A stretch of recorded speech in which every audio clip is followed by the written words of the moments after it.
hear the word bacteria, you might immediately associate it with a negative connotation.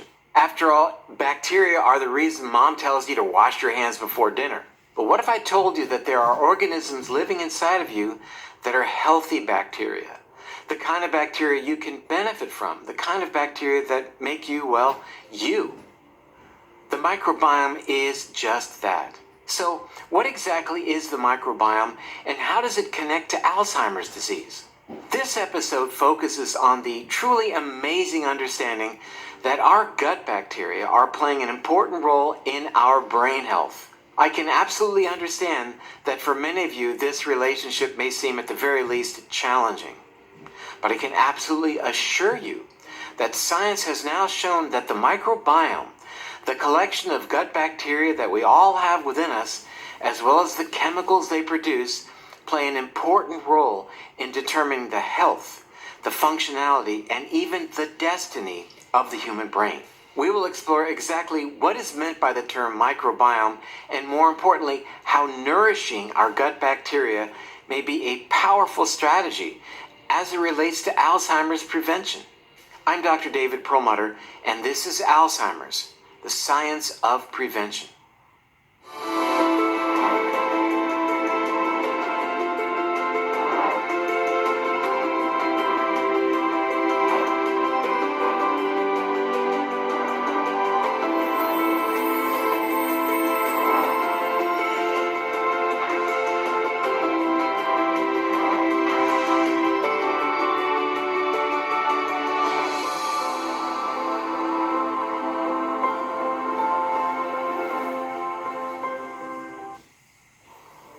In previous episodes of this series, we've learned that not only is Alzheimer's on the rise, but it is in fact a disease for which there is no meaningful treatment whatsoever.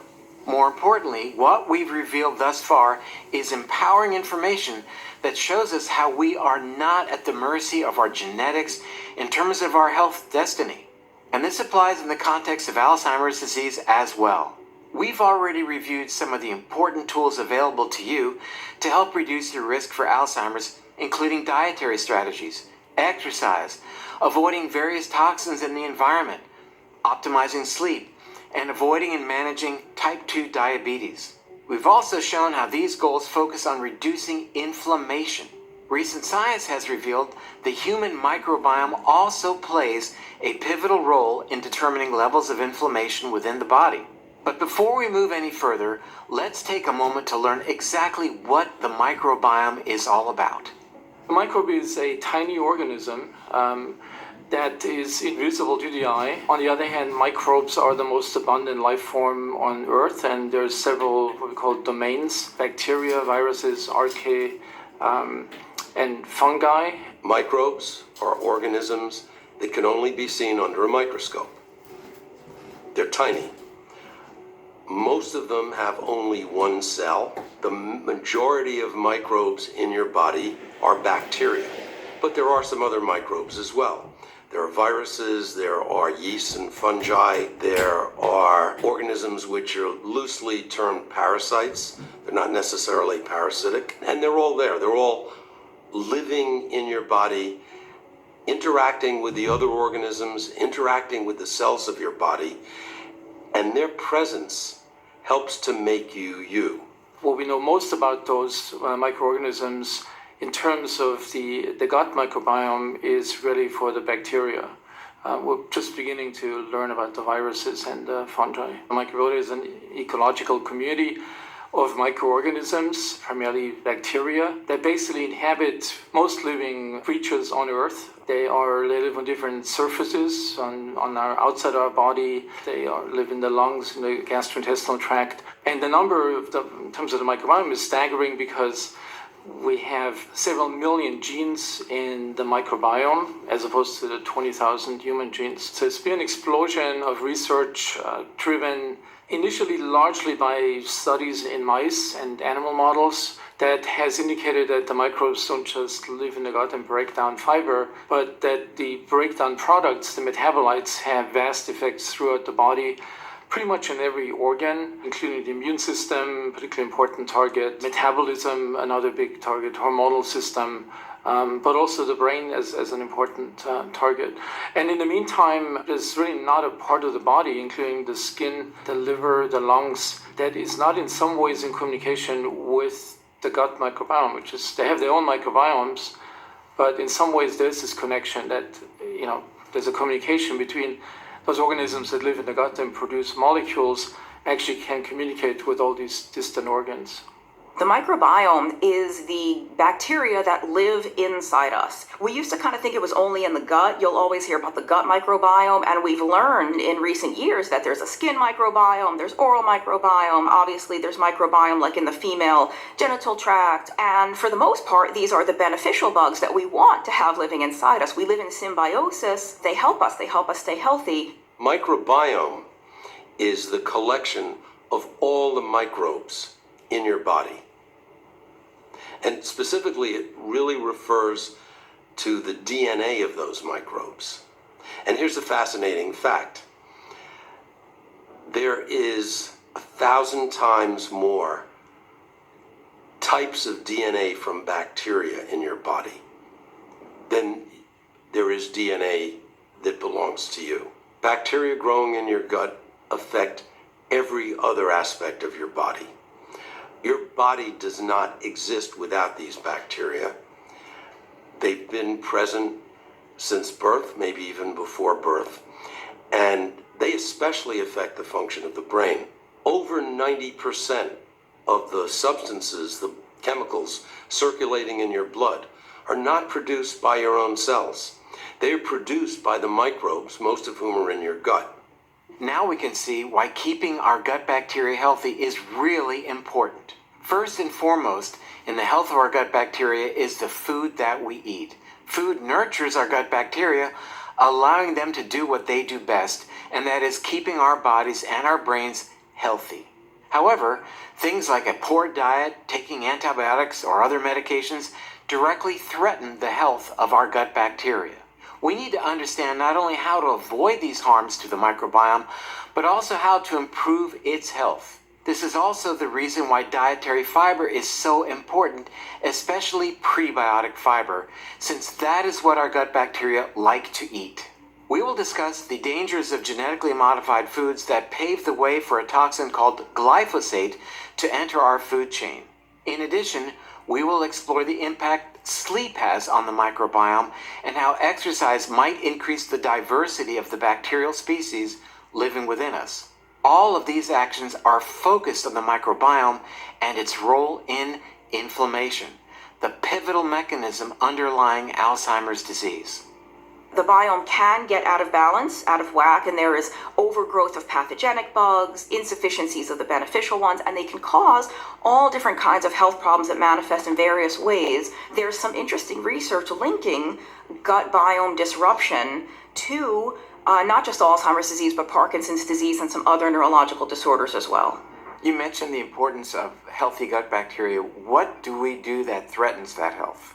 So many things. So part of the problem with 21st century medicine here now is that we have made assumptions over the years. It's just as good to have a soda that if we put in something that's not sugar, then everything is going to be okay. Well, that turns out to be wrong. We can use Roundup and we can grow these great crops. Well, that turns out to be a disaster for your microbiome. This, of course, alters your microbiome. It alters metal binding. It does all the things that affect bacteria and plants and therefore affect you. But we've made assumptions over the years that have simply turned out to be wrong. And as we now begin to understand this, we begin to understand, wait a minute, glyphosate is not good for you. Wait a minute, your gut microbiome is huge. Wait a minute, eating things that cause leaky gut are huge.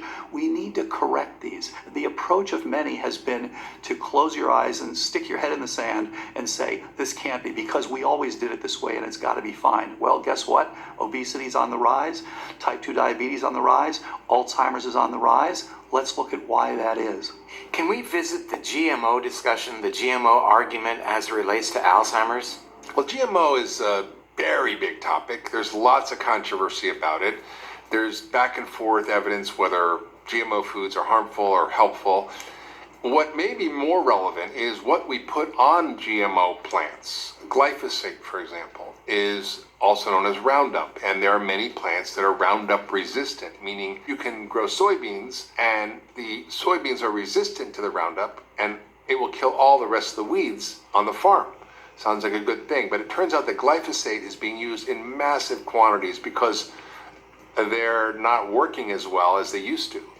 And the amount of glyphosate in our food system is driving changes that we hadn't expected. It increases the risk of cancer, according to the World Health Organization. It alters our gut microbiome, which is the bacteria in there that may drive changes that lead to inflammation and toxicity. If you have gut bacteria that are healthy from not consuming glyphosate, your brain's going to be healthier. The relationship between stress and the microbiome is bidirectional. The microbiome impacts on the way your body responds to stress, but stress impacts the microbiome and may even select out for certain kinds of microbes, depending on the nature of the stress. What does stress do to your gut?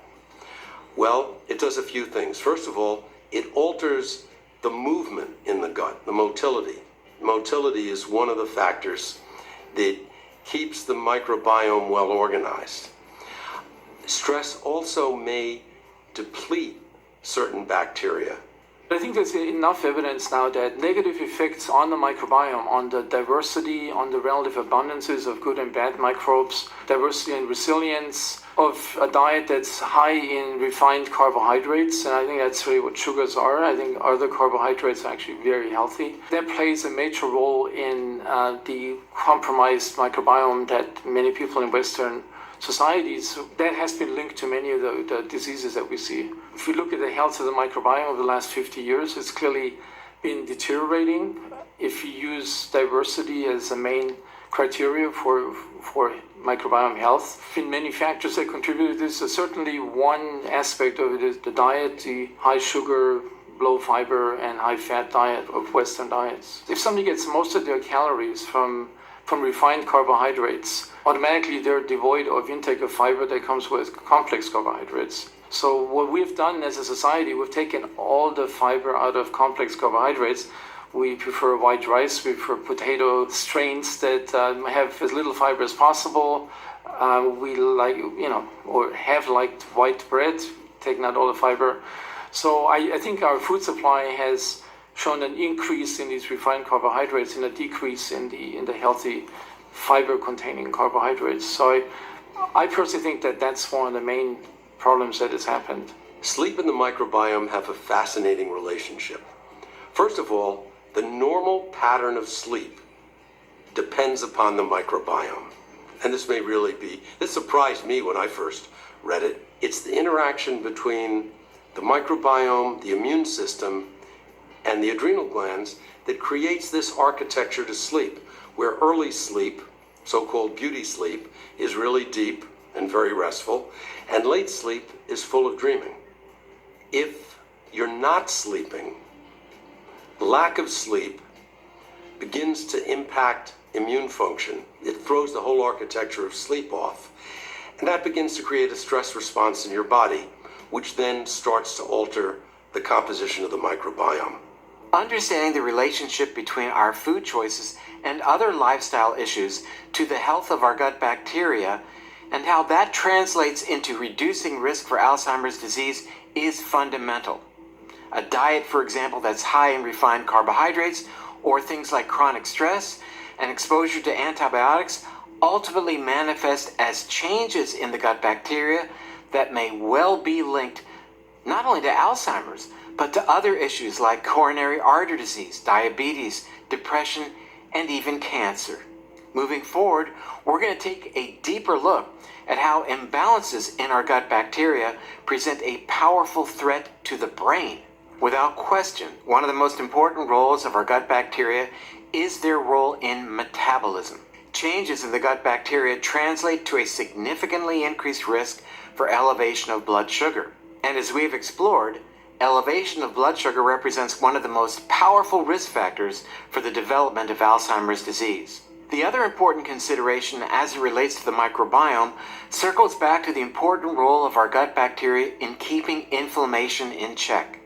Simply stated, Damage to the bacteria can cause increased inflammation, and that is hugely important since Alzheimer's disease is an inflammatory disorder. We're hearing a lot these days about leaky gut. We know that leaky gut can pave the way for inflammation. How might that play a role in Alzheimer's? Well, we can't even imagine, most of us, how our gut, which is this tube that's literally outside of us, can cause damage to our brain, which is supposed to be locked in our skulls across an impermeable barrier called the blood-brain barrier. Well, it turns out not only can you have leaky gut, but you can have leaky brain. And that is causing so many of the inflammatory processes to be active. So when your gut is out of balance, when you have a microbiome that is dysregulated, it's like a garden with too many weeds or with toxic plants in them, or when you have injury from bad foods or from various things that we have in our environment like glyphosate or gluten that's causing leaky gut, the things that are inside that tube, which is outside of you, leak inside of you across this barrier and end up causing inflammation because 60% of your immune system is underneath that lining. And when that lining breaks down, the poop and the food particles leak across into your immune system, and your immune system says, hey, this is not me. Let's fight this battle, and creates a massive inflammatory response, and it's affecting every part of your body, including your brain. There is a very definite relationship between the gut microbiome and Alzheimer's disease. There are a handful of mechanisms by which the microbiome may contribute to Alzheimer's. First of all, there is the effect on glycemic response. Alzheimer's is associated with elevations of blood sugar. The glycemic response, blood sugar response that you show to a meal is very strongly influenced by the microbes living in your gut. Second, there are certain bacteria that produce enzymes or fragments of proteins called peptides that contribute to the kind of pathology that is seen in the brains of people with Alzheimer's. These enzymes and these peptides travel through the nervous system to the brain to do their damage, but they come not from your body, they originate with these organisms, either in your mouth or in your intestine. So those are the ways in which the microbiome is important for Alzheimer's disease. We're hearing so much about the important role that our gut bacteria are playing in general health and now even in brain health. How might that be reflected in risk for Alzheimer's? So the microbiome, as we now call it, which is this complex ecology of all these interesting species of organisms that live in our gut, is an extraordinary and now kind of refound chapter in medical history, because we have to go back at least 100 years to kind of understand that this is not totally a new concept, that it's been around, but it's just kind of been modernized. The gut has this extraordinary robust immune system called the gastrointestinal associated lymphoid tissue, where more than 50% of our antibodies on our body are produced in our gut immune system. So actually the center of our immune system is in the gut. Now we know that the brain's immune system is intimately connected to the gut's immune system, which is intimately connected to the microbiome, which is then influenced by our lifestyle, through how we eat, how we think, what we drink, drugs and alcohol that we're exposed to. All of these things modulate the effect on the microbiome, what I call the camping ground. This is a big camp out. The surface area of our gastrointestinal tract is about that of a doubles tennis court. And that doubles tennis court is occupied as a campground for literally hundreds, if not thousands, of different types of microorganisms that all have their own camp region. And when you disturb that, that's called dysbiosis. And those bacteria can be of three families. They can be symbiotic, that actually induce positive immune function. They produce vitamins and amino acids. And then there's the commensals. Those are the bacteria that are there that kind of don't do harm, but they don't do good. They just take up space. And then there's the small percentage that we call parasitic that can actually induce injury to our immune system. And in fact, in a gram of stool, there are more bacteria than there are stars in the known universe, of which in a healthy microbiome, you have 99% of them being either the friendly or the commensals, with only a very small, less than 1%, being the parasitic. as however you get dysbiosis, you get a rebalancing and you get more of these Clostridia and other organisms that can produce toxic secondary byproducts, which have effects not only in the immune system, but can be direct neurotoxins. This is a huge new breakthrough to understand why it is that people that have gluten problems have early dementia. You know, people said, well, hold on, isn't gluten a problem with the gut where you get inflammatory bowel disease? No, you can get a person who's responsive adverse to gluten, whose the major effect is on brain immune function, and that connects to dementia. So now it's a whole new revolutionary breakthrough in understanding of the microbiome's connection to neuronal function. So with elevation of blood sugar and increasing inflammation, we have two powerful mechanisms that are well described as being related to increased risk for Alzheimer's. But here's the good news, the empowering news. Both blood sugar and inflammation can be improved when we take steps to improve the health of our gut bacteria. And this is important information for sure as it relates to the health of your brain. You've learned a lot so far about how the trillions of bacteria living within your intestines play such an important role in determining your brain's destiny. We absolutely need to prioritize diet and other lifestyle choices to cultivate a robust and healthy microbiome, and that will lead to optimizing brain function as well as a brain that is resistant to disease. This is how we resist inflammation, and this is how we reduce our risk for diseases like Alzheimer's. In a very real sense, you determine the fate of your gut bacteria. These trillions of organisms living within you basically eat what you choose to eat. When they've been nurtured, your health is optimized, and you are more resistant to disease. A healthy microbiome is vital in an Alzheimer's disease prevention plan. Let's find out what you can do to nurture a healthy microbiome. A probiotic is any live organism that has a demonstrated beneficial effect on the health of the organism of humans. A prebiotic is basically the food for the microbes. It's whatever microbes can metabolize and use for their own energy requirements is a prebiotic. And there's a wide range of substances. We talked about the plant-based fiber is a major one.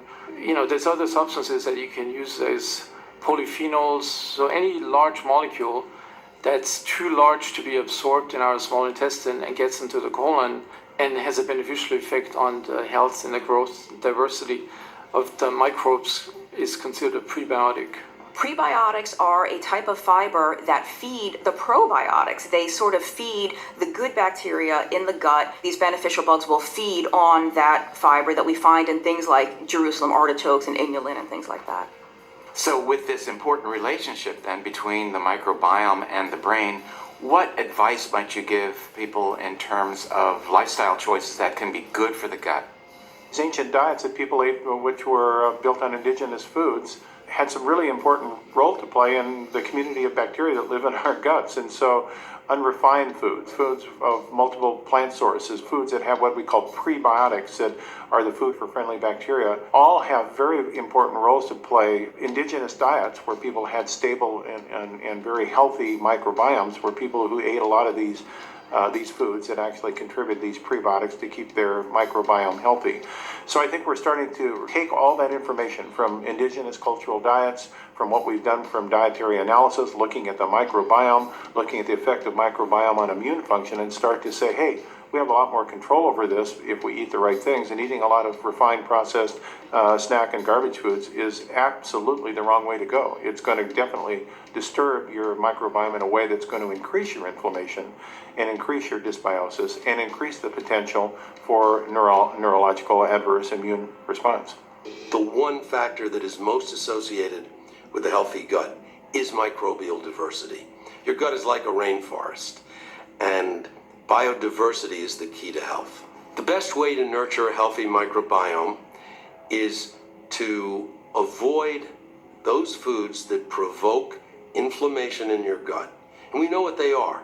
We know that a standard Western, standard American kind of diet that's high in both fat and sugar, that has a lot of added fat, that's depleted of fiber, that kind of inflammation-provoking diet causes leaky gut.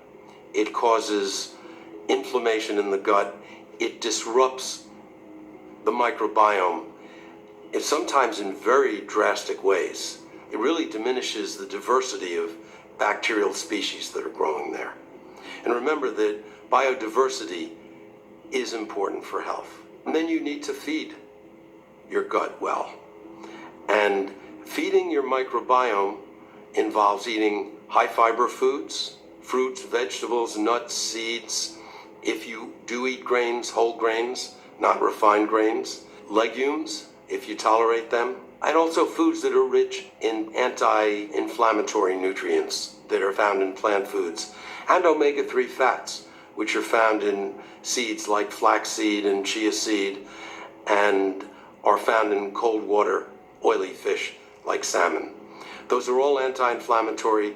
They help to nourish a healthy microbiome. You also need to be really careful about exposure to substances that decimate the microbiome. So your food should be organic whenever possible, because non-organic conventional food is exposed to herbicides.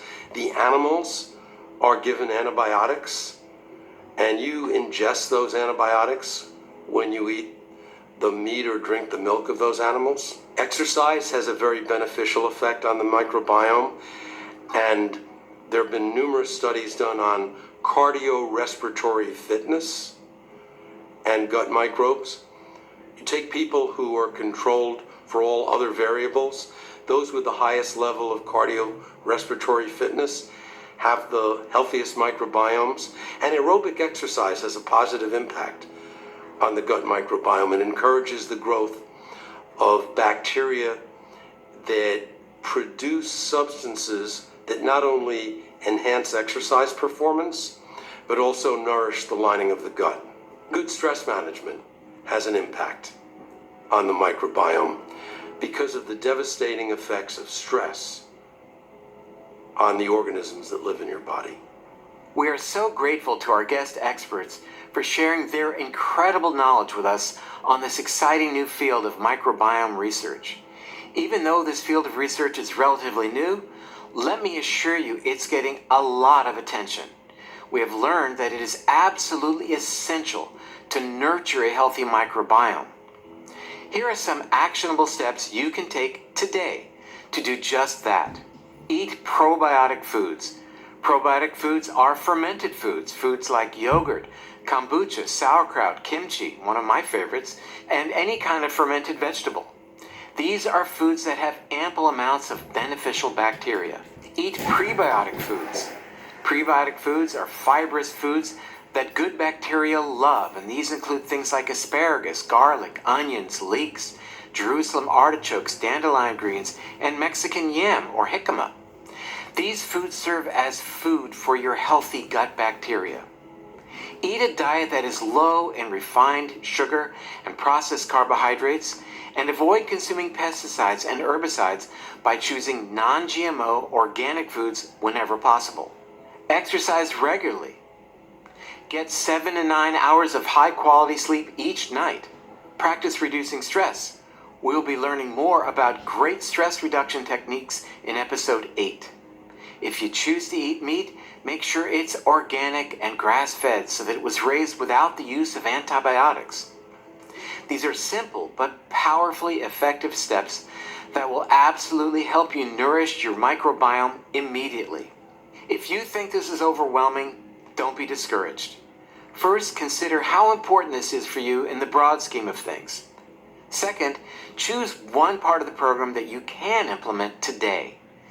Maybe it's just increasing your prebiotic fiber by eating more asparagus or dandelion greens, or you decide to reduce your sugar consumption. Every bit counts.